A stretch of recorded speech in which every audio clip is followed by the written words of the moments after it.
Very warm greetings to all of you. So we are back again with a 100 question series. So I hope you are enjoying this series and you are learning something new. Our focus is always practicing more and more questions. So without a delay, let's start.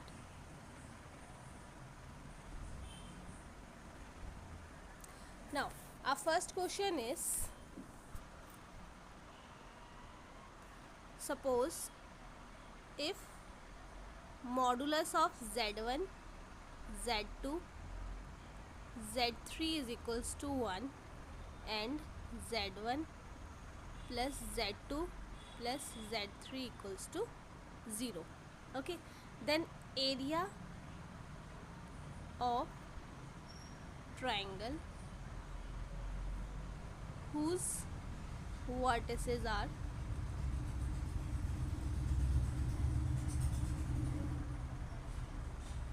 vertices जो है उसके वो है z1, z2 and z3. Okay, let me adjust it.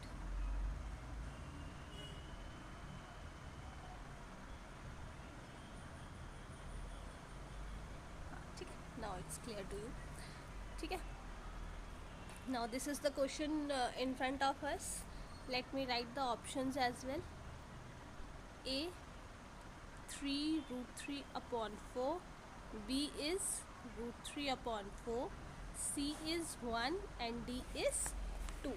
ठीक है, now as we are given that modulus is equals to 1, ठीक है, और this condition is given to us, तो area of triangle, तो जब भी हमारा जो हमारा सर्कम सेंटर है वो कहाँ होगा? सर्कम सेंटर ऑफ ट्राइंगल कहाँ होगा? ओरिजिन पे. ठीक है, ये हमारे पास कंडीशन है ना कि अगर ये 0 है और ये सारे 1 है तो क्या होगा? सर्कम सेंटर हमारा ओरिजिन में होगा और जो आपका सेंट्रॉइड आ रहा है, ठीक है, वो सेंट्रॉइड क्या होगा? z1 plus z2 plus z3 upon 3, this equals to 0 and this is coinciding. और ये किसके साथ कंसाइड करेगा? This coincides with circum center. ये सर्कम सेंटर के साथ कंसाइड करेगा, तो जो हमारा ट्राइंगल है वो कौन सा ट्राइंगल हो जाएगा? That is equilateral triangle. ठीक है, इक्विलेटरल ट्राइंगल ये हो जाएगा. रेडियस कितना दिया है हमारे पास? रेडियस 1 दिया है. ठीक है, और जो हमारे पास आपका देते हैं जो एरिया ऑफ इसका इक्विलेटरल क्या होता है? ये होता है रूट 3 अपॉन 4 ए का स्क्वायर. और जो हमारे पास ए आ जाएगा फिर साइड होती है ना, तो वो रूट 3 है. ठीक है, तो एरिया ऑफ ट्राइंगल कितना हो जाएगा? 3 root 3 upon 4. Means A option हमारा करेक्ट ऑप्शन हो जाएगा. बस आपको ये कंडीशन पता हो जानी चाहिए कि अगर आपके मॉडुलस जो है वो इक्वल्स टू 1 है और z1 plus z2 plus z3 है तो वो क्या है? हमारे 0 होगा. ठीक है, रेडियस 1 आ जाएगा और लेंथ ऑफ साइड हमारी क्या आ जाएगी? रूट 3 आ जाएगी. बस फिर तो फॉर्मूलेस के अकॉर्डिंग हमें वैल्यूज ही पुट करनी है. ठीक है, so next question.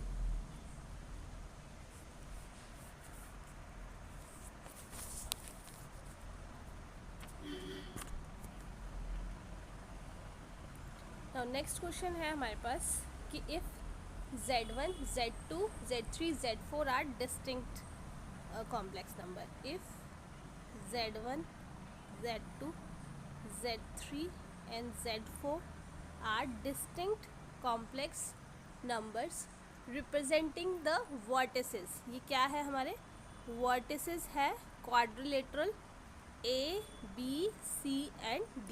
A, B, C, D को आपको ऑर्डर में ही लेना है. ठीक है, और हमारे पास कंडीशन दी है if z1 minus z4 is equals to z2 minus z1. ठीक है, ये हमारे पास सॉरी z1 में ये हमारे पास कंडीशन दी हुई है एंड आर्ग्यूमेंट जो है वो z4 minus z1 upon z2 minus z1 जो है माइनस है, पाई बाय 2 दिया है। देन जो क्वाड्रिलेटरल बन रहा है ABCD वो क्या होगा, ठीक है। इसके ऑप्शंस भी I will write. Is it a rectangle? First option is rectangle, second option is rhombus, third option is square और फोर्थ ऑप्शन इज ट्रेपेजियम, ठीक है। ये ट्रेपेजियम है आपका। तो let us draw first the quadrilateral.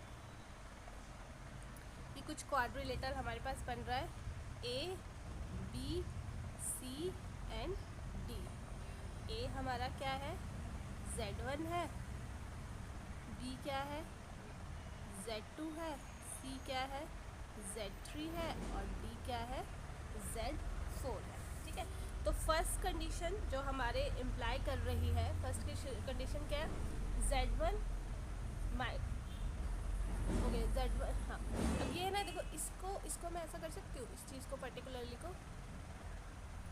ये मैं लिख सकती हूँ Z1 plus Z3 equals to Z2 plus Z4, है ना। ये मैंने लिख दिया तो मैं इजीली कर सकती हूँ आराम से। Z1 को जो साइड चेंज कर दी, दैट्स इट, ये मैं आराम से लिख सकती हूँ, ठीक है। अब अगर मैं इसको डिवाइड बाय 2 कर दूँ तो ये क्या हो जाएगा, एक तरह से मेरे डायगनल्स हो जाएंगे ये। और डायगनल्स क्या कर रहे हैं मेरे, बाइसेक्ट कर रहे हैं ईच अदर, ठीक है। जो डायगनल्स है they are bisecting each other, diagonals bisect कर रहे हैं, इक्वल। बाइसेक्ट क्या होता है, इक्वल रेशो में। तो कौन सा ऐसा क्वाड्रिलेटरल होता है जिसके डायगनल्स बाइसेक्ट करते हैं, क्या होता है वो, पैरेललोग्राम, है ना। पैरेललोग्राम को हम शॉर्ट में ऐसे लिखते हैं, पैरेललोग्राम होता है। अब सेकंड कंडीशंस हम अगर हमें कुछ और भी देखनी है, वो क्या होगा कि जो हमारा AD और AB है, ठीक है। तो ये चीज़ हमारा Z4 माइनस Z1, ये जो सेकंड कंडीशन है, और दिस, तो ये कितना दिया है हमारा, 90 डिग्री दिया है। तो इसका मतलब AD और AB में एंगल क्या है, 90 डिग्री। तो 90 डिग्री हमारा एंगल है, डायगोनल्स हमारे बाइसेक्ट कर रहे हैं। तो ये हमारा पैरेललोग्राम क्या हो जाएगा, रेक्टेंगल। डायगोनल्स बाइसेक्ट भी कर रहे हैं और एंगल्स कितने पे है, 90 डिग्री पे, ठीक है। तो option A is the correct option. Next question करते हैं।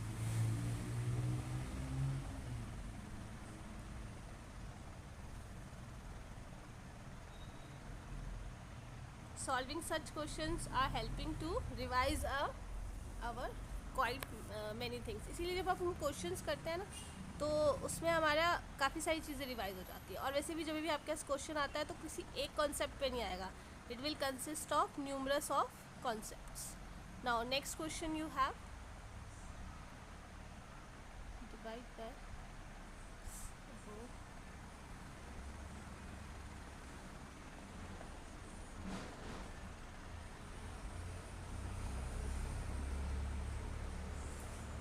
this is given as pi by 2 and z upon mod of z minus z1, this is given as 3, then mod of z1 is equals to what, ठीक है। ये आपका question आपको दिया है।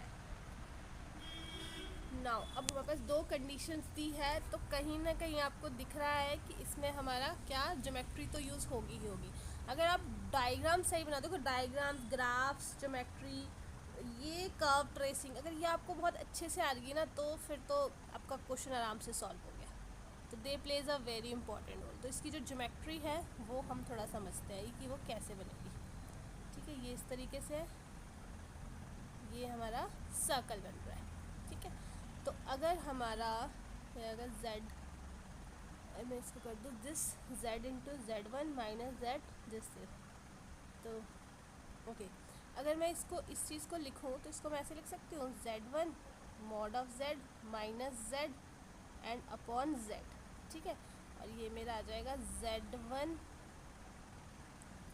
Mod of z minus z minus 1 करके, ठीक है। और ये मेरा है z minus Z1 mod of z upon mod of z।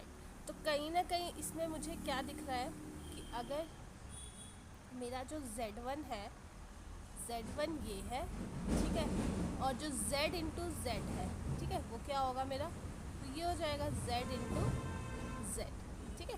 तो ये जो एंगल, ठीक है, ये मेरे कुछ 2 पॉइंट्स हैं, मतलब ये मैं इसको यहाँ पे जोड़ देती हूँ।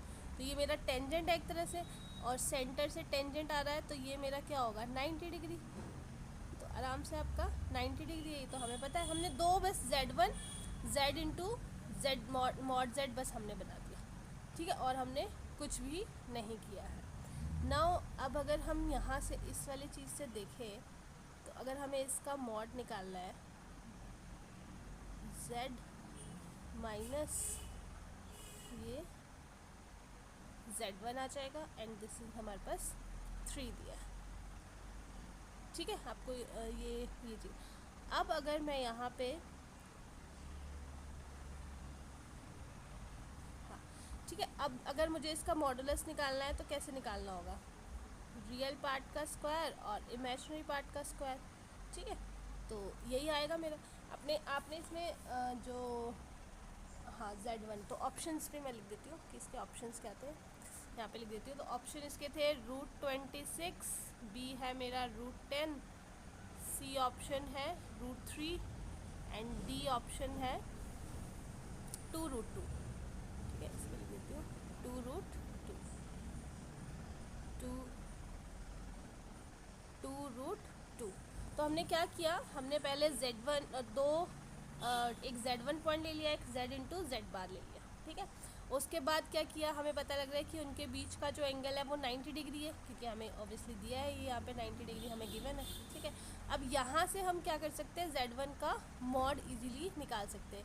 ये ऑलरेडी हमारे पास 3 दिया है, ठीक है, तो हम यहाँ पे इसका क्या किया, हमने सिंपल मॉड निकाल दिया, Z1 का जो है वो सिंपली मॉड निकाल दिया है, तो मॉड हमारा इसका √10 आ गया, ठीक है।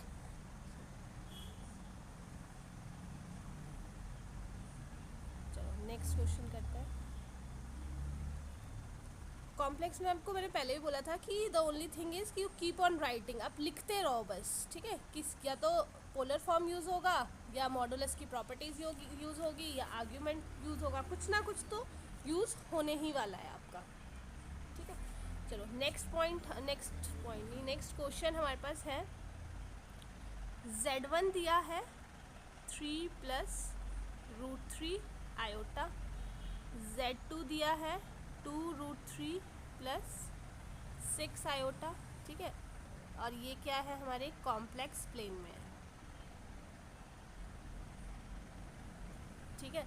और कॉम्प्लेक्स नंबर्स है वो क्या कर रहे हैं, लाई कर रहे हैं, तो ये complex number lying on bisector of the angle formed by vectors Z1 and Z2 is। तो क्या होंगे हमारे इसके वेक्टर्स जो बनेंगे कॉम्प्लेक्स नंबर्स, तो वो हमारे पास ऑप्शन दिया है, Z is equals to 3 plus 2√3 upon 2 plus √3 plus 2 iota upon 2, B जो है Z equals to 5 plus 5 iota, C जो है Z equals to -1 minus iota, और डी है नन ऑफ दीज, ठीक है। तो अब हमें क्या करना है, अब हमें ये चीज़ बताई गई है कि जो हमारा Z1 पॉइंट है वो एक लाइन पे वो कर रहा है, एग्जिस्ट कर रहा है, और जो दूसरा जो है वो दूसरी लाइन पे एग्जिस्ट कर रहा है। लिख लेती हूँ, जो हमारा Z1 है ये चीज़, ठीक है, ये are the complex planes lying on the bisector angle, okay. ये बाइसेक्टर एंगल्स पे ड्रॉ कर रहे हैं, पहले मैं लिख देती हूँ, फिर I will draw its geometry as well, ठीक है। ये चीज़ है, ये कौन सी लाइन पे एग्जिस्ट कर रहा है, ये लाइन पे एग्जिस्ट कर रहा है 1/√3 x वाली लाइन पे, ठीक है। इसका मैं बाइसेक्टर अभी बनाऊंगी, then will come to know. और जो हमारा Z2 है 2√3 प्लस 6 आयोटा, ये किस पे लाई कर रहा है, y इक्वल्स टू √3 x पे। ठीक है, तो अब हमें, ठीक है चलो, तो अब z1 एंड z2 का, ठीक है ओके, ठीक है। तो ये मेरे पास एक बन गया। तो यहाँ पे जो बाइसेक्ट कर रहे हैं, तो एक बाइसेक्ट करेगा इसको 30 डिग्री पे, ठीक है, दूसरा बाइसेक्ट करेगा इसको 60 डिग्री पे, ठीक है। ये हमारा, तो ये चीज़ जो बाइसेक्टर है ये क्या हो जाएगी, 1/√3 x हो जाएगा, ये y इक्वल्स टू x हो जाएगा, और ये y इक्वल्स टू √3x बन रही है हमारी x, ठीक है। इसको अच्छे से लिख देती हूँ। एक हमारी बन रही है 1/√3x, क्योंकि हमें वो बाइसेक्ट कर रही है, y इक्वल्स टू हमारा मॉडुलस है ना, तो उस मॉडुलस से ये वैल्यूज़ निकली है हमारी, ठीक है। तो अच्छा ये सॉरी ये मेरा गड़बड़ हो गया।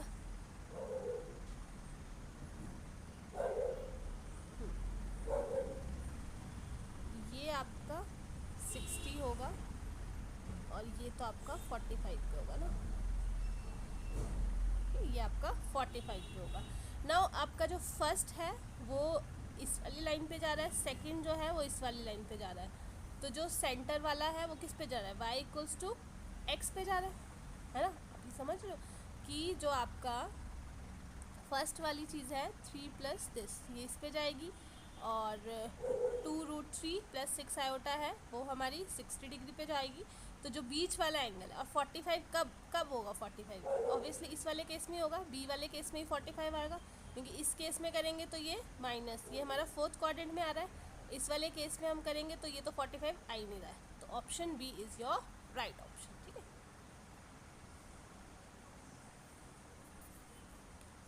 चलो लास्ट क्वेश्चन कर लेते हैं। मैं ज़्यादा, ज्योमेट्री थोड़ी सी टफ है इसलिए लॉन्ग भी ना हो ज़्यादा वीडियोस, इसलिए ट्राई कर रही हूँ, but yes in this playlist you will find 100 question. अगर आप 100 क्वेश्चंस कर लेते हो पर्टिकुलर एक टॉपिक के, तो ठीक है, ये नहीं मैं बोली कि बहुत अच्छे से आ जाएगा, बट स्टिल काफ़ी ज़्यादा हेल्प हो जाती है, ठीक है। नाउ नेक्स्ट क्वेश्चन है कि C1 एंड C2 जो है हमारे कॉन्सेंट्रिक सर्कल्स है ऑफ रेडियस 1 and 8/3, ठीक है, radius 1 and 8/3 respectively, having centre 3, 0 on argand plane, ठीक है, on argand plane. If complex number z satisfies the inequality, ये सेटिस्फाई कर रहा है इनइक्वालिटी लिख देती हूँ मैं, ये है log 1/3 mod z माइनस 3 का square plus 2, 11 z minus 3 minus 2 1। Then options है हमारे पास, जो z है, ठीक है, वो लाई कर रहा है outside C1 but inside C2। Second option है जो z है लाइज कर रहा है inside both C1 and C2, and C option जो है z lies outside C1 and C2, and जो लास्ट ऑप्शन है वो क्या है, नन ऑफ द अबव, ठीक है। अब हमारे पास ये वो दिया है एक तरह से, तो इसको हमें लॉग की प्रॉपर्टीज़ भी लगेगी, ठीक है। तो लॉग की प्रॉपर्टी लगेगी तो मैं इस चीज़ को कैसे लिख सकती हूँ, ये लॉग मेरा इधर चल जाएगा, तो ये मेरा आ जाएगा z माइनस 3 का स्क्वायर प्लस 2, ये रहेगा 11 z माइनस 3 माइनस 2, ये आ जाएगा आपका 1/3 से लेस, ठीक है। तो z माइनस 3 को अगर मैं t पुट कर लेती हूँ, इसमें let me put z minus 3 को t पुट कर दिया, तो ये मेरा आ जाएगा, और एलसीएम वगैरह ले लूँ मैं तो ये आ जाएगा मेरा 3t स्क्वायर प्लस ये 6 आ जाएगा, ये आएगा 11t माइनस 2। तो मैं इसको सॉल्व करूँगी तो मेरा मिड टर्म से क्या आंसर आ जाएगा, ये आ जाएगा, और ये सारा लेस देन 0 है। ठीक है, मैंने ऑप्शन पुट कर दिया।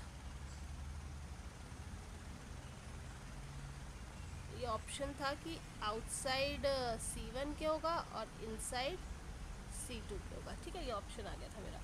नाउ आप देख सकते हो कि जो मेरी t की वैल्यू है वो क्या आ रही है, लेस देन, वो नहीं सॉरी, अब मुझे क्या करना पड़ेगा, ये है मेरे पास, अब मेरे को करना पड़ेगा इसमें वेवी कर्व। तो मेरे क्रिटिकल पॉइंट्स क्या आ रहे हैं, क्रिटिकल पॉइंट्स आ रहे हैं, यहाँ मैं इन्फिनिटी लिख देती हूँ, यहाँ मैं 8/3 आ जाएगा, यहाँ पे 1 आ जाएगा, यहाँ पे माइनस इन्फिनिटी आ जाएगा। स्टैंडर्ड फॉर्म है तो मैं सिंपली दिस कर लूँगी। ठीक है, और मुझे ये लेस देन 0, तो ये वाला एरिया आ गया मेरा पर्टिकुलरली। ठीक है, अब देखो ये इस क्वेश्चन में लॉग भी है और वेवी कर्व भी है, जो आपने पढ़ा फंक्शंस में है ना, फर्स्ट चैप्टर में पढ़ा, लेकिन काम यहाँ पे भी आ रहा है। तो आप यहाँ पे जो हर कॉन्सेप्ट है वो कहीं पे भी आ सकता है। ठीक है, तो अब देखो यहाँ पे क्या बता रहा है हमारा कि 1 से बड़ा होगा और 8/3 से छोटा होगा, तो इट मीन्स क्या होगा, z lies outside C1 inside C2, तो A option is your correct option. अब वो है कॉम्प्लेक्स का क्वेश्चन, लेकिन कॉम्प्लेक्स वाली इसमें इतनी कोई बात ही नहीं थी। You have to solve it earlier by the logarithm, then by wavy curve, and then just simply find it. ठीक है, तो आई होप आपको ये समझ आया होगा, you are enjoying this series. Thank you so much.